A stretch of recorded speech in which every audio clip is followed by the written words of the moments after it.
Hi guys, what is up? It is your girl Petty Paige. Okay, a lot has happened, a lot has changed.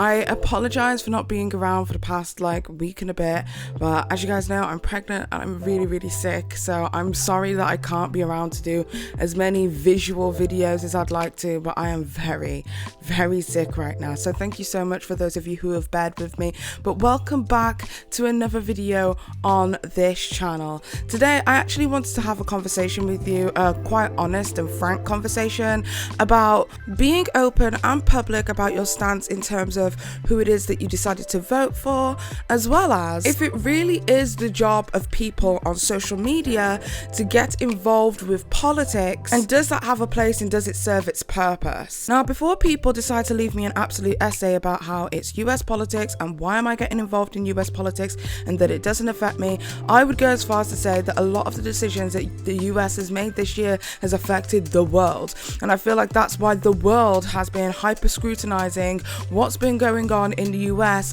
more so now than they have ever before. But beyond that, I actually want to just not speak my opinion or my thoughts when speaking about this delicate situation, because it is a very polarizing topic, and just discuss exactly what is going on at hand when it pertains to our influencers, because I want to keep it as trivial as effing possible. I do want to create a space where we can have, discourse, but at the same time, I really would like it if everybody just kept it respectful in the comment section when talking about this. But today, we are going to be talking about two people. We are going to be talking about Amanda Ensing as well as Emma Chamberlain. So without further ado, let's get into the old/new intro, because a bitch is back. Petty. Most of these bitches is petty. Most of these bitches is petty. Most of these bitches is petty. Most of these bitches is petty. Most of these bitches is petty. Most of these petty. Most of these bitches is petty. Petty. Most of these bitches is petty. Okay, so today we have two influencers to talk about. We're talking about Amanda Ensing as well as Emma Chamberlain. Now, these are two people who have allegedly been found out for being Trump supporters or quote-unquote Republicans. And people across social media at this very moment in time seem to have a huge problem with that. And beyond that, we're going to also speak about the impact that influencers can have, and if it's right to expect our influencers to get involved in political discussion, especially online. If you follow me on Twitter, you guys will know I asked you guys what it was that you guys wanted me to talk about, and this was it. This was the discussion that you wanted to have. A very difficult discussion, so thank you. Thank you so much for this. So let's start off with Emma Chamberlain. Emma Chamberlain is a 19-year-old girl who has over 9 million subscribers. She has a lot of influence here on social media for being the quote-unquote relatable girl. Well, a lot of people kind of gave her a lot of on social media for not being vocal about what was going on in the world, not being vocal when it came to her political stance, and a lot of people basically questioned if she was a Trump supporter. And then there was this screenshot that was floating around social media that stated that Emma Chamberlain was registered to vote as a Republican.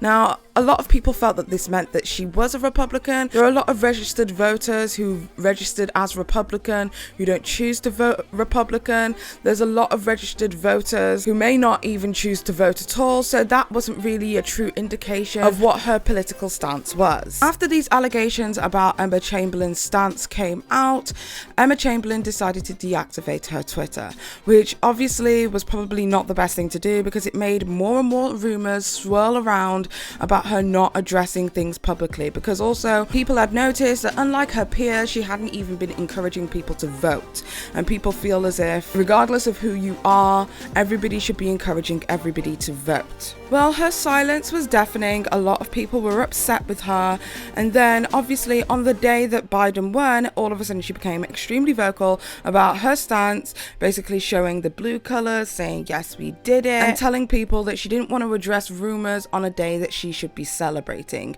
and that everybody should be celebrating. A lot of people still didn't believe her, because people were like, why did you leave it until the day that Biden won to be able to express how you felt about Biden? How come you never stood up for what you believed in previously? And honestly, I don't think it really dispelled a lot, because the time timing felt a little bit too convenient for a lot of people. And here's question number one that I would like to pose to you guys.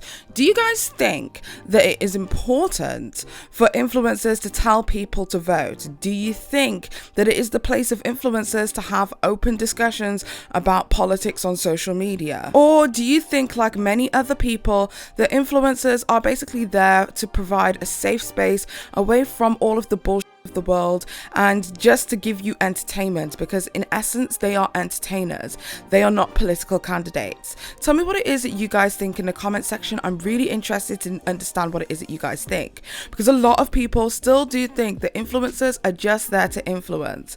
But then on the other side of the coin, there's still a lot of people who feel like, well, if they can influence us to buy something, surely they should be able to influence other young people to use their right to vote. And speaking about encouraging people to buy things, today's video is sponsored by Juvia's Place. You see that segue? I'm pretty proud of that. Juvia's Place is currently running a promotion on their website, and basically they're doing a Black Friday special before Black Friday. So you can get items such as the Tribe eyeshadow palette, which I think is a fantastic dupe for the latest Jeffree Star palette, the Nubian Coral palette, the Masquerade eyeshadow palette, the Nubian Royal palette, the Nubian Glow palette, the Nubian 2 eyeshadow palette, the Magic Mini eyeshadow palette for approximately half of the price. Obviously, these are selling out fast, so if you do decide to go to Juvia's Place and try and pick up any of these specials, you can also use my code. My code does work with these specials, so you can get an additional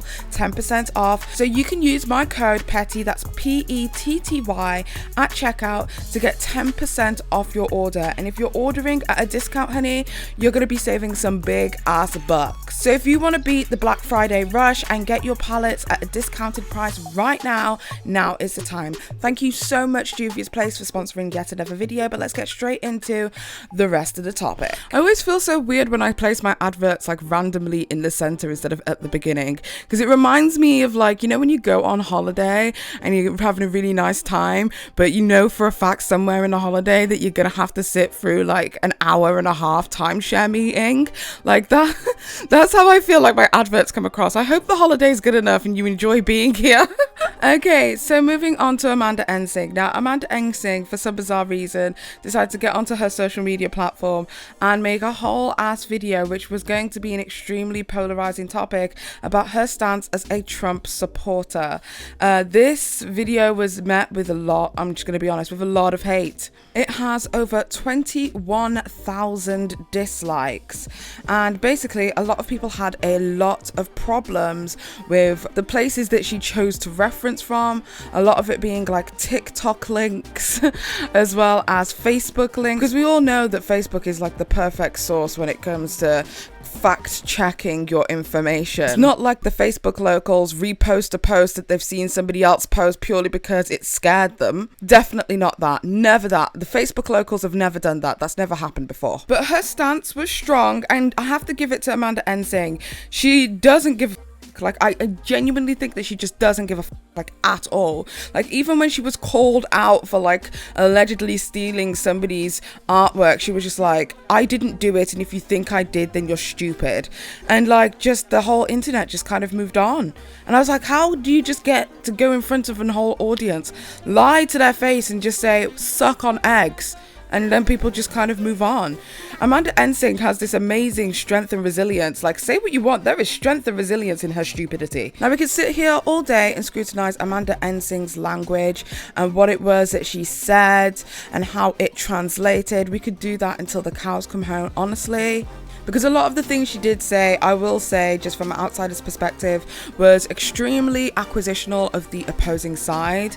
Like her quotes about, you know, people doing things out of love and the other side doing things out of hate. Have you ever stopped to realize that one party voted for the president because they love what he's done for this country in policy and for the world? I mean, it's the first time we've had peace in the Middle East. That's just one thing out of a million, where the other party voted based off of hate. Have you actually stopped to think about that? And that's something I highly recommend stopping to think about if you haven't.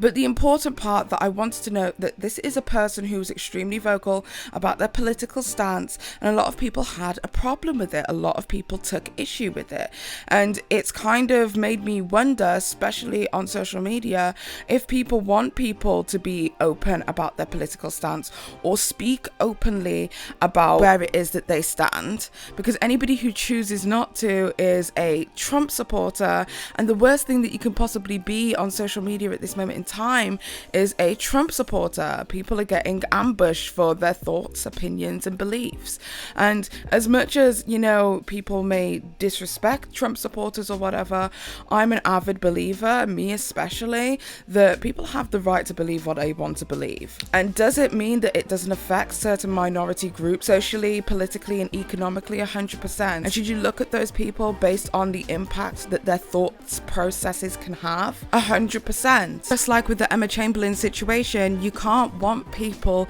to be vocal and to use their voice but then silence them or tell them to shut up when their voice doesn't reflect what you want their voice to reflect. You can't state that you want people to use their platform to encourage people to vote and to state their political stance and to drive a certain narrative online but then dislike the narrative that's being driven. Hence why, in my personal opinion, this is just being honest, I think that it's best that influencers don't get involved in political discussion. If I'm watching you for makeup, I only want to watch you for makeup.